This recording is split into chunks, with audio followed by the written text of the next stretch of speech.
За сайн байцгаана. Өнөөдөр компьютерийн кэш хэрхэн цэвэрлэе гэдэг үз. Компьютерийн кэш гэдэг нь таны хатууд эсвэл болон санахоо таалд хадгалагдсан хоосон зай юм аа. За ингээ ихний алтхан руу орцгоё. My computer руу ороод C disk Windows software distribution download руу ороод за бүх файлыг идэвхжүүлэхдээ курсороо доош нь чирээд ингэж идэвхжүүлж болно. Эсвэл хоёрдугаарт нэг файл дээрээ дараад Ctrl A гэсэн хослолтыг ашиглана.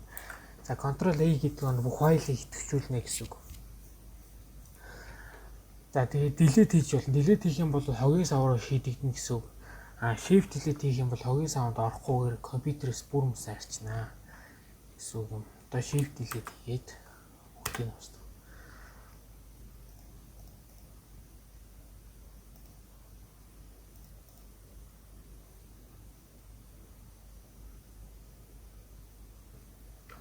Хоёрдугаар алхам руу орцгоё.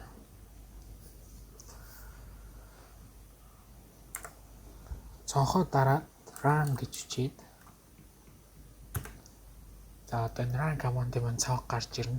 Тэн дээр percentage монголоор хувь гэж үчээд temp percentage.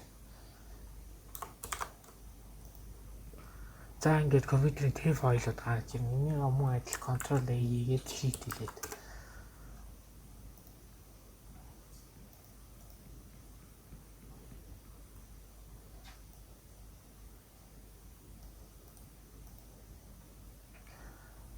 За 3 дугаар алхам.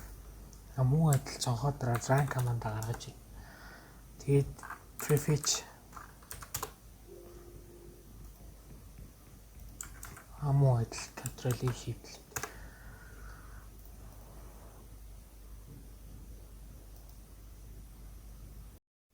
За одоо цонхоо дараад search дээрээ SMD гэж бичээд command prompt гаргаж ирээд mouse хоёроо дараад administrator ifconfig гэж бичээд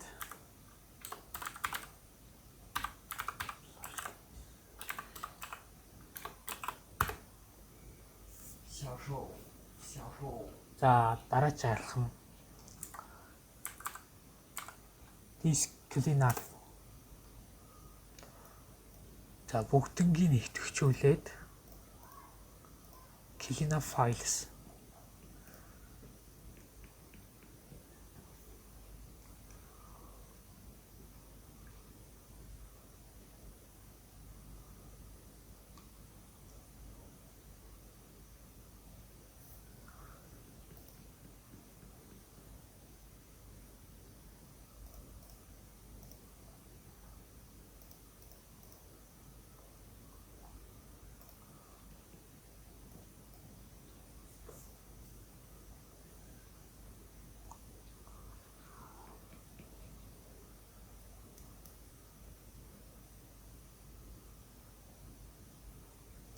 За сүүлийн алхам.